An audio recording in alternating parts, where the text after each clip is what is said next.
그러나 주 안에는 남자 없이 여자만 있지 않고 여자 없이 남자만 있지 아니하니라. 이는 여자가 남자에게서 난 것 같이 남자도 여자로 말미암아 났음이라. 그리고 모든 것은 하나님에게서 났느니라. 너희는 스스로 판단하라. 여자가 머리를 가리지 않고 하나님께 기도하는 것이 마땅하냐? 만일 남자에게 긴 머리가 있으면 자기에게 부끄러움이 되는 것을 본성이 너희에게 가르치지 아니하느냐? 만일 여자가 긴 머리가 있으면 자기에게 영광이 되나니 긴 머리는 가리는 것을 대신하여 주셨기 때문이니라. 논쟁하려는 생각을 가진 자가 있을지라도 우리에게나 하나님의 모든 교회는 이런 관례가 없느니라.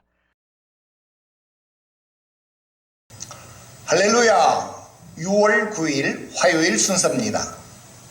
창조 질서 안에서 서로를 존중하라 라는 제목의 말씀을 드립니다.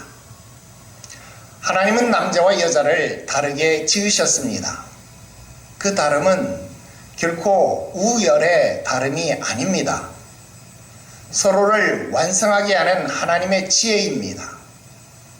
그런데 우리는 그 다름을 자주 경쟁의 도구로 만들거나 아니면 아예 지워버리려고 합니다. 바울은 11절에서 그 핵심을 우리에게 알려주고 있습니다.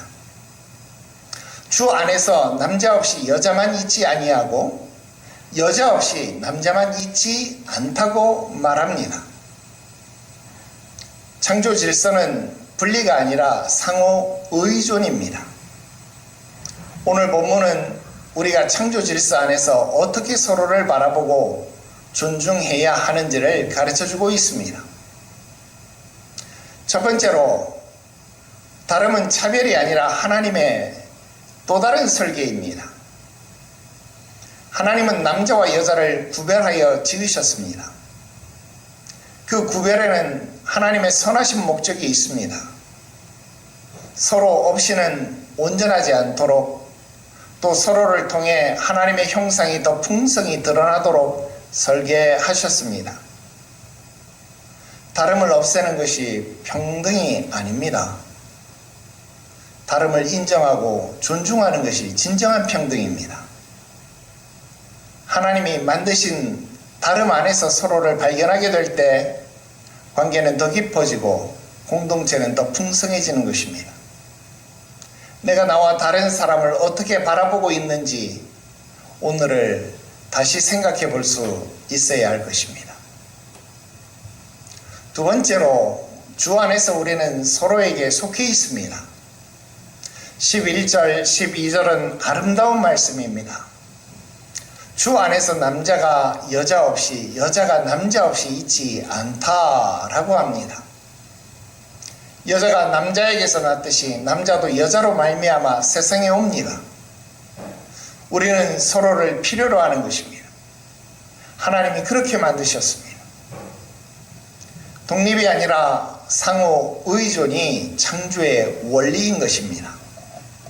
내가 강하다고 해서 다른 사람이 필요 없는 것이 아닙니다. 내가 약하다고 해서 또 내가 쓸모없는 것도 아닙니다. 주 안에서 우리는 서로에게 꼭 필요한 존재입니다. 이 사실이 관계를 바꾸는 것입니다.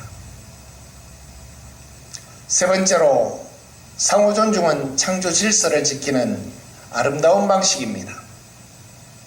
창조 질서를 지킨다는 것은 형식을 따르는 것이 아닙니다. 하나님이 만드신 다름을 소중히 여기고 그 안에서 서로를 존중하며 살아가는 것입니다.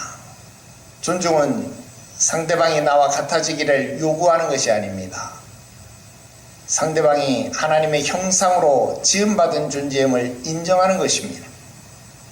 그 인정이 관계의 시작이고 공동체의 기초입니다. 오늘 내 삶에서 가장 가까이 있는 사람을 어떻게 존중하고 있는지 돌아볼 수 있어야 합니다. 하나님은 우리를 다르게 만드셨고 그 다름 안에서 서로를 필요로 하도록 설계하셨습니다. 창조 질서 안에서 서로를 존중할 때 우리는 하나님의 설계가 얼마나 아름다운지를 경험하게 됩니다. 주 안에서 서로에게 속한 존재임을 기억하며 오늘 주변 사람을 새로운 눈으로 바라보는 하루가 되시기를 바랍니다. 기도 드립시다. 창조의 하나님 아버지, 나와 다른 사람을 불편하게 여기고 내 기준으로 판단했던 모습을 용서하시옵소서. 하나님이 만드신 다름을 존중하지 못했던 것, 이 어리석음을 어찌하면 좋겠습니까? 다름이 차별이 아닌 하나님의 설계임을 오늘도 깨닫게 하시옵시고 그 다름 안에서 서로를 발견하는 눈을 주시옵소서. 나와 다른 사람 안에서 하나님의 형상을 볼 수 있게 하시옵소서. 주 안에서 서로에게 속한 존재임을 기억하게 하시고 진심으로 존중하는 관계를 살아가게 하시옵소서. 가장 가까운 사람에게 먼저 존중을 표현하는 하루가 되게 하시고 그 존중이 우리 공동체를 더욱더 건강하게 하시옵소서. 오늘도 창조 질서 안에서 서로를 귀히 여기며 살아가게 하시옵소서. 거룩하신 구주 예수님의 이름으로 기도드리옵나이다. 아멘.